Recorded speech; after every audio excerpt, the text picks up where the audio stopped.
Gros plan maintenant sur Nelson Piquet qui va jouer en quelque sorte à domicile puisqu'il est le deuxième pilote Renault, bien évidemment. Donc Renault à domicile, ça c'est sûr. Piquet un petit peu quand même, il parle bien français en tout cas le Brésilien.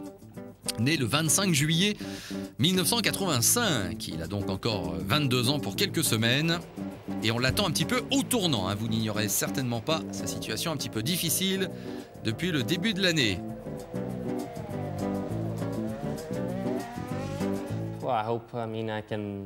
J'espère que je vais avoir une bonne première année, ça sera ma première en Formule 1, ça va être très difficile c'est sûr, mais je pense que je serai confortable dans la voiture, confortable avec l'équipe, et je pense que je pourrais faire du bon boulot comme Aiki a pu le démontrer l'an dernier.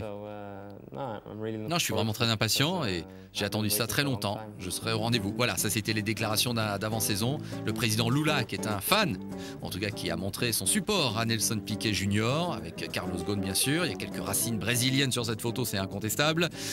Eh bien Nelson Piquet déçoit malgré tout un petit peu. Alors c'est sûr, il a de quoi se ressourcer entre tous les Grands Prix, mais depuis le début de l'année, pendant les Grands Prix, ça se passe pas forcément très bien avec des qualifs un peu moyennes. Souvent, il est éliminé dès la Q1 et il n'a toujours pas marqué de points pour l'instant. Nelson Piquet Jr. qui avait commencé en gagnant le championnat de F3 sud-américain en 2002. Et il nous disait là aussi avant la saison, si j'ai une voiture pour aller gagner le Grand Prix, je ne vais pas me gêner, oui, encore faut-il pouvoir le faire. Il est ensuite passé par la Formule 3 anglaise, troisième en 2003, champion en 2004, il est passé ensuite en GP2, deuxième en 2006 en GP2 avec 4 victoires, il a été le vice-champion derrière Lewis Hamilton, on s'en souvient. L'an dernier, il était pilote d'essai Renault, il a fait 8000 km à ce titre et il débute donc cette année en Formule 1. On retrouve bien évidemment aussi son père, hein, l'ancien triple champion du monde de Formule 1. Il a été en Formule 3 au Brésil, il a été en Europe, il a gagné les championnats là-bas. Il a donc beaucoup voyagé. On a fait le GP2, il a gagné les courses, il a terminé deuxième. Voilà quel est son palmarès. Ah, il connaît tout cela par cœur, bien évidemment, Nelson Piquet.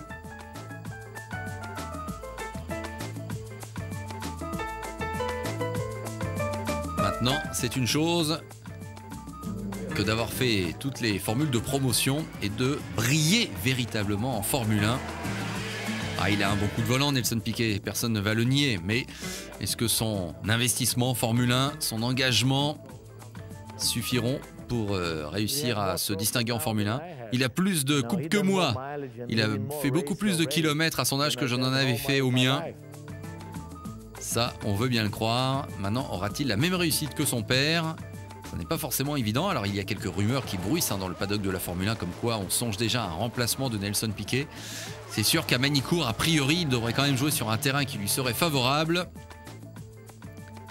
Et notre petit doigt nous dit qu'il aurait intérêt quand même à se faire remarquer et à signer un bon résultat sur cette terre française.